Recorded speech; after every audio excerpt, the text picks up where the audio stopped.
E aí, pessoal, tudo bom? Então, hoje nós vamos começar outro assunto, vamos sair dos fluidos e vamos para a termodinâmica. Tá? Então, a gente começa ali, o primeiro capítulo de termodinâmica é o capítulo 18, e a gente começa a estudar, então, o que é temperatura, calor e o que vem a ser a primeira lei da termodinâmica. Só que antes, a gente vai passar pela lei zero da termodinâmica. E já vou explicar por que isso. Então eu vou colocar aqui também e lei zero. Historicamente, a primeira lei da termodinâmica veio antes. É por isso que quando se descobriu uma lei mais fundamental, se deu o nome de lei zero, para colocar ela, obviamente, antes da primeira. Então, do que se trata a termodinâmica? Então, a termodinâmica, basicamente, ela se trata sobre trocas de energia. E a gente vai estudar principalmente, então, as trocas que acontecem, as transformações que acontecem entre calor e trabalho. Então, a gente vai verificar, então, pela termodinâmica, como que acontecem essas transformações, como se transforma calor em trabalho e vice-versa. Mas aí a gente pode ainda ir para outras formas de energia, por exemplo, energia cinética. Okay? Uma vez que a gente saiba o trabalho, é muito fácil ir, através da mecânica, descobrir energia cinética. Pelo menos no mundo macroscópico.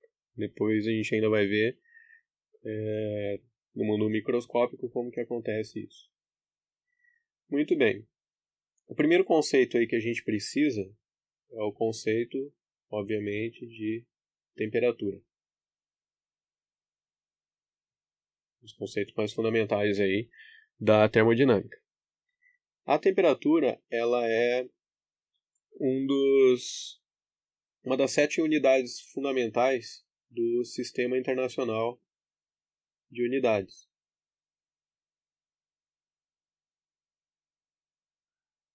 Então vamos lembrar aqui, o Sistema Internacional de Unidades, então, tem o quê? Define o quê? Define a massa do Sistema Internacional de Unidades, é o quilo. Define comprimento, que é definido em metros. A gente tem tempo, em segundos. Corrente elétrica, em amperes. Quantidade de matéria, que é dada em mol. Aí vem, onde a gente está onde aqui? No sexto, 1, 2, 3, 4, 5. Então o sexto agora é intensidade luminosa.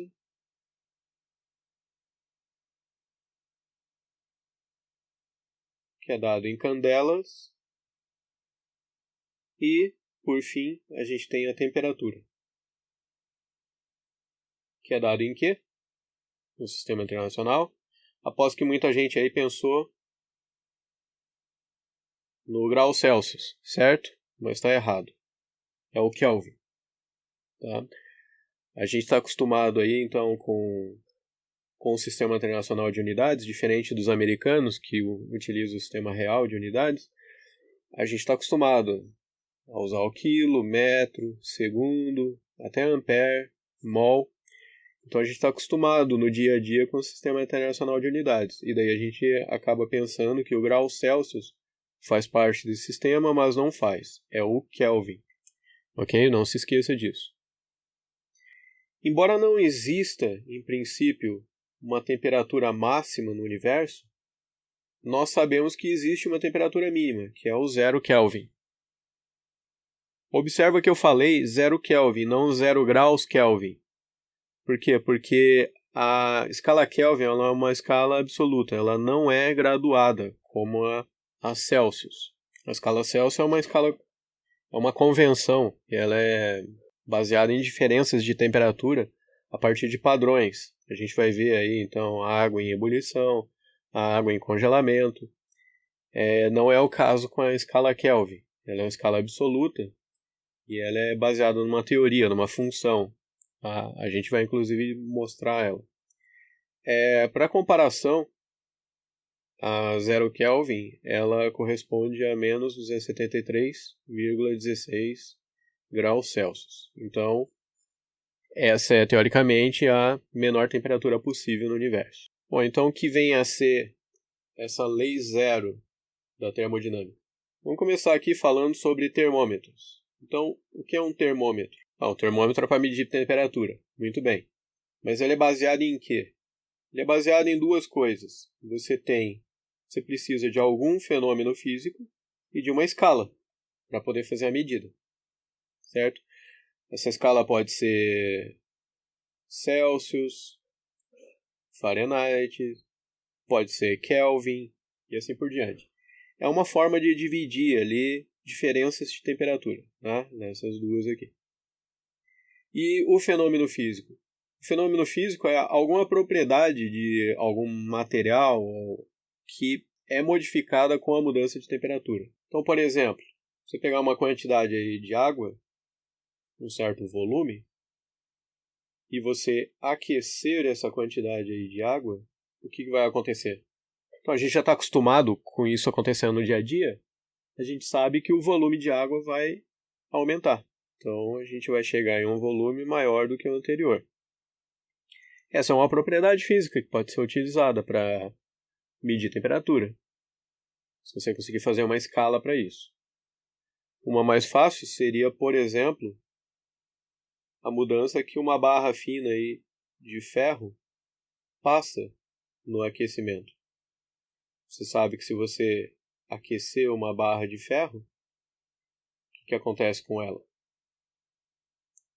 O comprimento dela vai aumentar.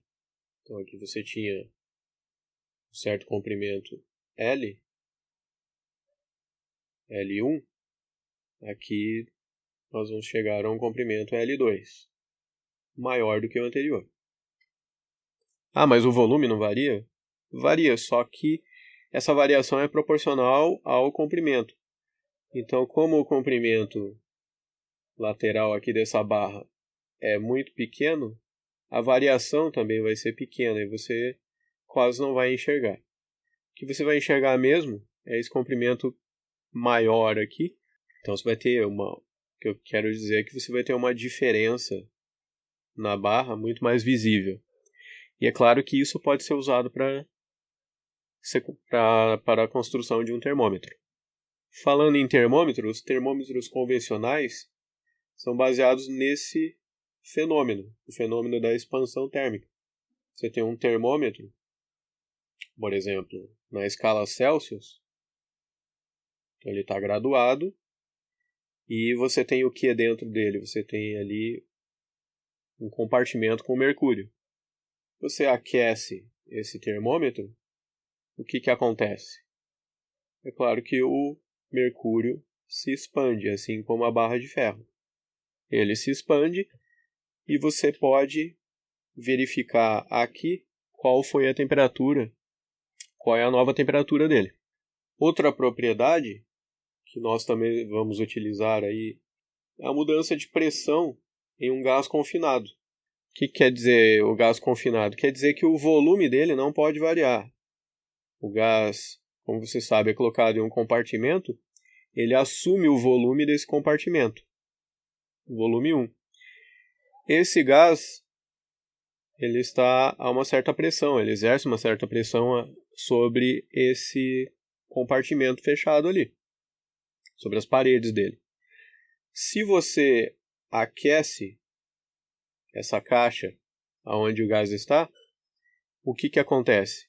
Ele não pode variar o volume como a barra de ferro e como o mercúrio no termômetro que a gente viu. Mas a pressão que ele exerce vai aumentar. Por quê?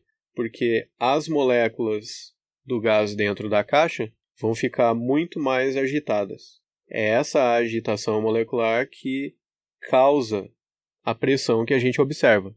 A colisão dessas moléculas contra a parede do compartimento é onde a gente poderia verificar o aumento da pressão.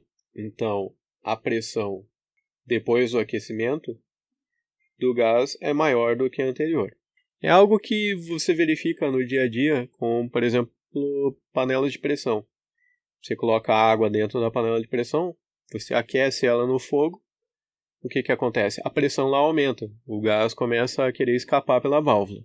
Muito bem, mas tem um problema um pouco mais fundamental sobre a temperatura, sobre medir temperaturas. Como que você mede coisas? Medir coisas significa comparar com algum padrão. Por exemplo, quando você vai medir a sua altura e você compara com uma fita métrica, você para ao lado da fita métrica e você se compara, o que você está fazendo?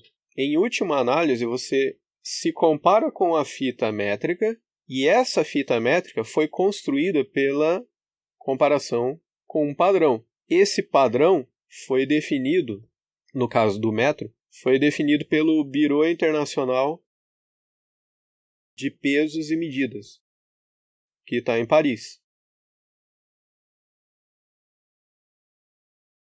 Então, em última análise, você está se comparando com um padrão que está lá na França. Por quê? Porque em algum momento essa fita métrica, é claro que a fita métrica não foi enviada até a França, mas o padrão da França cria padrões ao redor do mundo, no Instituto de Pesos e Medidas de cada país. Por exemplo, no Brasil a gente tem o Inmetro. Então tem o padrão lá do Inmetro, que é comparado com o padrão de Paris. E a fita métrica é comparada com o padrão, então, a fita métrica aqui no Brasil é comparada, se ela é boa ou não, com o padrão que está lá no Inmetro. E você, para saber a sua medida, você se compara com a fita métrica. Então, em última análise, você está se comparando com o padrão no Inmetro e você está se comparando com o padrão lá em Paris.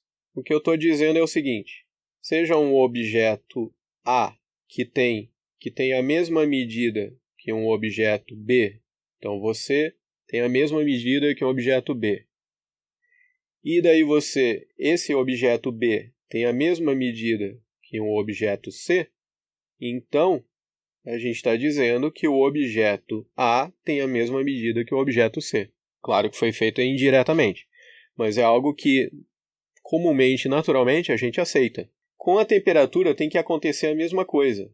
A gente tem que estabelecer um padrão de comparação, onde nós vamos criar nossos termômetros, e então nós vamos comparar temperaturas, inclusive a nossa própria, com os termômetros. E o que a gente está dizendo é que, comparando com o termômetro, em última análise, eu estou comparando com aquele padrão. Como que se dá essa comparação? Ela vem através do fenômeno do equilíbrio térmico. O que é o equilíbrio térmico? No equilíbrio térmico, eu pego dois objetos. Então, vamos pegar aqui um objeto A e eu tenho um objeto B.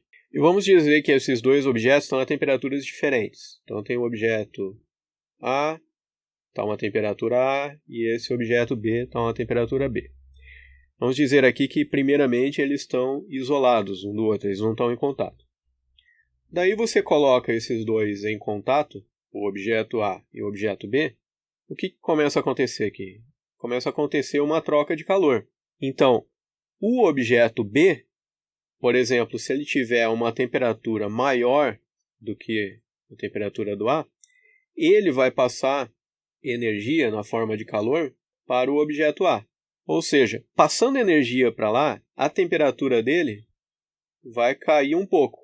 Mas como o A está recebendo energia, a temperatura dele vai subir um pouco, até que os dois vão chegar à mesma temperatura. Esse vai estar a temperatura T, esse vai estar a temperatura T.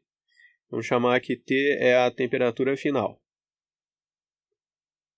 E daí eu digo que nesse momento, quando os dois atingem a mesma temperatura, eles estão em quê? Em equilíbrio. Então eles vão estar em equilíbrio térmico. Então isso acontece, por exemplo, com o seu café. Tá? Você pega um café, você aqueceu ali a água até o ponto dela começar a evaporar, então a gente pode assumir que o seu café está a uma temperatura próxima de 100 graus Celsius. Daí você coloca esse café em cima da mesa e você esquece ele lá. O que acontece? Ele está em contato, ele está em contato com quem? Com o ar. O ar está em contato com ele.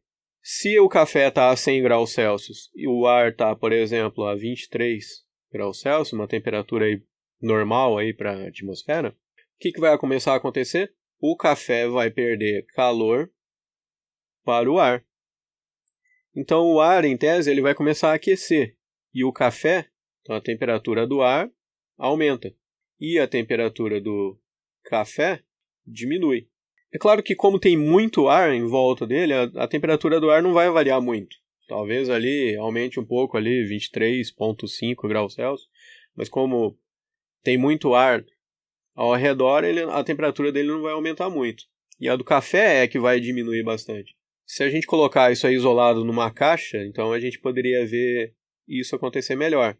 Então o café, vamos colocar ele isolado aqui, dentro de uma caixa, para a gente conseguir medir a temperatura do ar. Então vamos dizer aqui que a temperatura do café caiu e chegou a 23,5 graus Celsius. E a temperatura do ar, que estava a 23 graus Celsius, aumentou até 23,5 graus Celsius na troca de calor.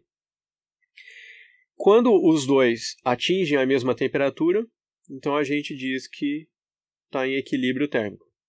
E a partir daqui acontece o quê? Não acontece nada. A temperatura dos dois vai permanecer igual. Claro, se os dois estiverem isolados ali. Por que eu estou falando tudo isso? Porque é justamente assim que a gente mede temperatura. Quando você coloca um termômetro para medir a sua temperatura, lembra que você tem que esperar um tempo. Você não pode simplesmente colocar o termômetro e já dizer qual é a temperatura. Por quê? Porque a temperatura inicial do termômetro é a temperatura ambiente. Vamos dizer que a temperatura inicial dele aqui é justamente 23 graus Celsius, a temperatura ambiente. E você está lá a 36 graus Celsius. Para haver a medida, o que vai ter que acontecer? Vai ter que esperar haver um equilíbrio térmico entre você e o termômetro. Então você vai começar a perder calor para o termômetro e o termômetro vai começar a aquecer. Como o termômetro é muito pequeno e como o mercúrio ali dentro varia muito rapidamente, você praticamente não vai mudar a sua temperatura. Vai continuar aproximadamente 36 graus Celsius. E o termômetro vai aumentar a temperatura dele até chegar a 36 graus Celsius. Então, para haver a medida, tem que haver o equilíbrio térmico. E como que a escala desse termômetro foi criada? A escala foi criada colocando o termômetro em equilíbrio com algum outro padrão. Por exemplo, não é o que acontece, tá? Não é como os termômetros são produzidos hoje em dia. Mas, por exemplo, você poderia criar esse padrão fazendo o quê? Você pega aqui água em congelamento, a gente define isso como temperatura 0 graus Celsius, e você pega água em ebulição, e a gente define isso como 100 graus Celsius. O que você vai fazer? Você vai colocar o seu termômetro em contato térmico aqui com a água congelada, o mercúrio vai variar, e aonde ele parar, você deixa ele entrar em equilíbrio térmico, deixa um tempo até o mercúrio não estar mais variando, aonde você vai saber então que o termômetro agora também está a 0 graus Celsius. Aí você vai lá e faz a marca aqui é o 0 graus Celsius. Ok. Agora você pega o termômetro e coloca em contato com a água em ebulição. Você deixa um tempo até ele entrar em equilíbrio térmico com a água em ebulição. E a hora que ele entrou em equilíbrio térmico, significa o quê? Significa que ele também está a 100 graus Celsius. E agora você coloca uma marca aqui e diz, aqui é 100 graus Celsius. Então, essa medida no termômetro foi criada como? Com comparação com esses padrões aqui que eu estabeleci. O padrão da água congelada e o padrão da água em ebulição. Quando eu faço uma medida de temperatura de uma pessoa, em última análise eu estou comparando ela com esses padrões aqui. Assim como lá na fita métrica, a fita métrica é comparada com o padrão lá em Paris, aí ela é comparada com você. Então você é comparado indiretamente com o padrão em Paris. A mesma coisa acontece aqui. O termômetro está sendo comparado com esses padrões. Indiretamente, quando você se compara com o termômetro, você está se comparando com os padrões estabelecidos. Tá? Mas para você fazer isso, é isso que cientistas e engenheiros começaram a perceber, é que ainda não tinha uma lei que estabelecia essa relação. Não é naturalmente lógico você esperar que isso sempre aconteça. Não é porque uma pessoa A ela é amiga de uma pessoa B e ela também é amiga de uma pessoa C, você não espera, logicamente, que a pessoa B e a C sejam amigas entre si, certo? Então não é simplesmente através da lógica que você estabelece isso. A lei zero, é claro, ela teve que ser testada, ela foi testada em laboratório. E ela diz justamente aquilo ali que eu acabei de falar. A lei zero ela é resumida da seguinte forma: se A e B, então, que são corpos, quaisquer aí, pode ser você, pode ser o termômetro, estão separadamente em equilíbrio com um terceiro corpo T, por que T? Porque é o nosso termômetro. Então, A e B estão separadamente, cada um deles está em equilíbrio com o corpo T. Então, A poderia ser você e B poderia ser o padrão e T o termômetro. Então, se A e B estão em equilíbrio térmico com T, então A e B estão em equilíbrio entre si. Muito bem, então estabelecido isso, a gente é livre para criar as escalas térmicas. Então vamos primeiro aqui falar das escalas Celsius e Fahrenheit, ou Fahrenheit, como você quiser. Essa escala é usada bastante nos Estados Unidos. E eu vou resumir bastante aqui, porque é fácil de entender. Então vamos colocar aqui a escala Celsius desse lado. Então está aqui a Celsius e aqui a escala Fahrenheit. A escala Celsius, a gente sabe que o 0 grau Celsius corresponde ao quê? Ao congelamento da água. E a gente sabe que os 100 graus Celsius corresponde à ebulição da água. Se eu pegar esses mesmos fenômenos na Fahrenheit, aonde elas acontecem? Na Fahrenheit, a água congela a 32 graus e ela entra em ebulição a 212 graus. Então, claro, a pergunta natural aí é: dado qualquer temperatura aqui na Celsius, ela vai corresponder a que temperatura na Fahrenheit? Se as duas escalas são lineares e bem comportadas, quer dizer, a temperatura não vai variar de forma diferente em certos valores, então eu posso dizer o seguinte, que essa proporção dessa menor parte aqui para a maior parte tem que corresponder também na Fahrenheit à proporção da menor para a maior. Vamos colocar isso matematicamente. O que eu estou dizendo é o seguinte, essa proporção, que tamanho é esse aqui? Isso aí é a temperatura Celsius menos os 0 graus. E a proporção em relação à proporção maior é qual? É 100 menos 0, que é esse, digamos, tamanho que vai de 0 a 100. Essa proporção, então, desse lado tem que corresponder na Fahrenheit a qual proporção? A TF menos 32, ou seja, a menor, em relação à maior, que é qual? 212 menos 32.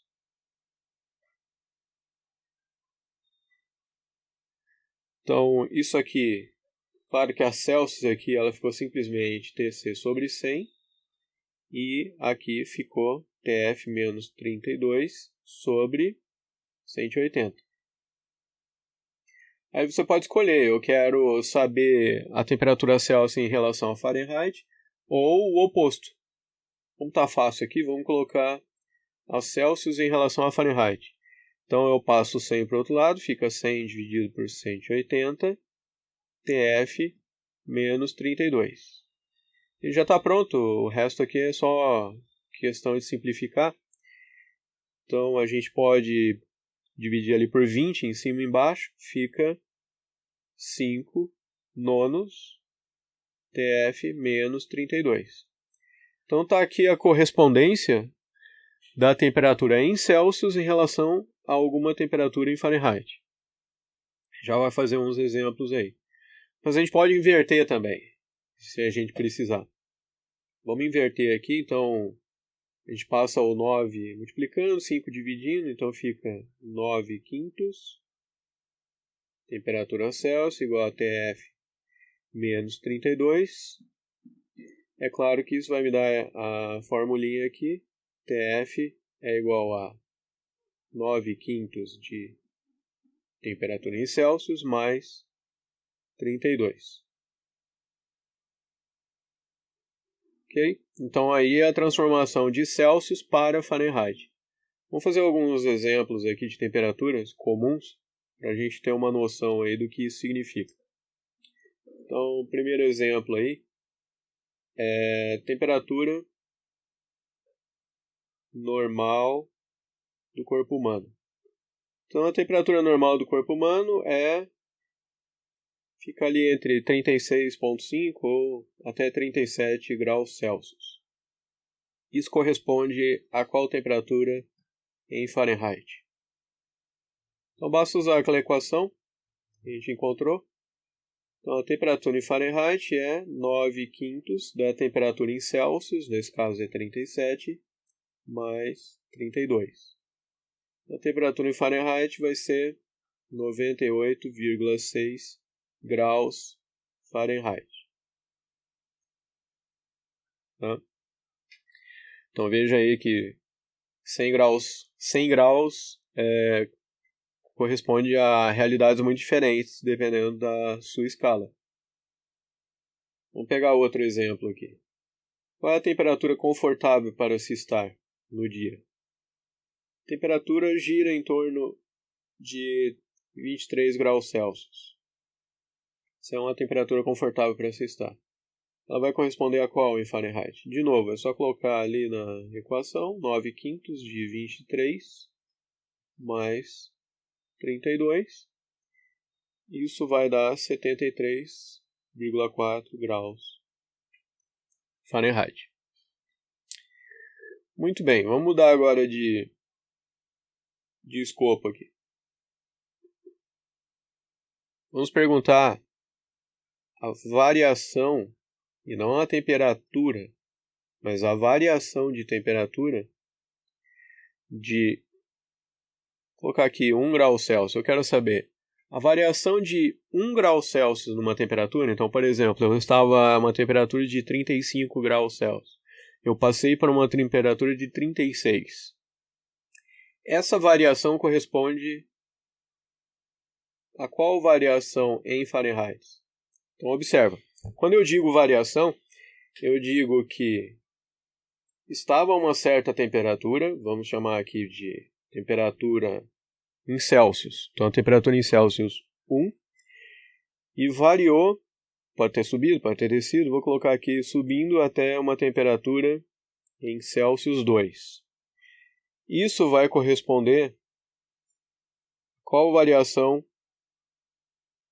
em Fahrenheit? Então, uma variação de uma temperatura 1 até uma temperatura 2. Basta a gente usar a equação, mas tomando cuidado. O que eu estou perguntando é o seguinte. Essa variação de temperatura, ou seja, temperatura final menos a temperatura inicial em Celsius, foi de 1 grau Celsius, certo? Então vamos pegar agora cada uma dessas temperaturas, a temperatura, transformando a temperatura 2 em Celsius para Fahrenheit, eu vou ter que fazer essa conta. 9/5, temperatura Celsius 2 mais 32. E a temperatura 1, da onde partiu, também eu vou transformar 9/5, temperatura em Celsius 1, mais 32. Para saber a diferença entre eles, eu subtraio. Então, subtraindo vai dar TF2 menos TF1. É claro que o 32 menos 32 vai dar 0. Sobrou o quê? 9/5 de TC2 menos TC1. Esse TC2 menos TC1 eu sei que foi de 1 grau Celsius. Isso aqui foi 1 grau Celsius. Então, substituindo aqui, TF2 menos TF1 vai corresponder ao quê? 9/5 de grau Celsius. Ou, se você quiser, 1,8 graus. Opa, desculpa. Eu falei Celsius aqui, mas aqui é Fahrenheit. 9/5 de graus Fahrenheit, certo? Eu estou transformando.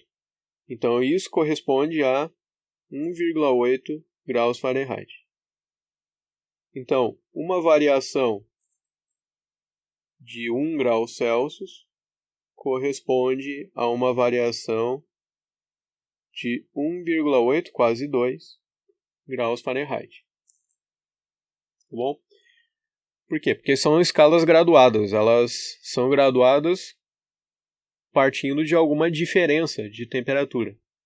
Então, depende de como você graduou a tua escala, as distâncias entre as temperaturas vai ser diferente. Ok?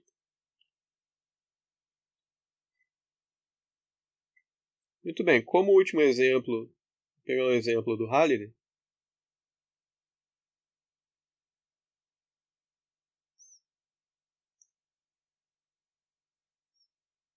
E vou resumir aqui.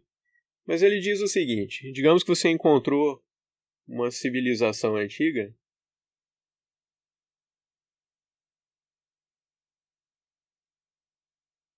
e lendo os textos lá dessa civilização antiga, você descobre que eles tinham uma escala de temperatura chamada escala Z. Assim como nós temos a Celsius, nós temos Fahrenheit, Kelvin, eles tinham uma escala chamada escala Z. E lendo os textos deles lá, você descobre que, para eles, a ebulição da água acontecia a uma temperatura de 65 graus Z. E o congelamento da água, para eles, acontecia a menos 14 graus Z. Então é óbvio aqui que a pergunta vai ser sobre a transformação disso. Então, que temperatura em Celsius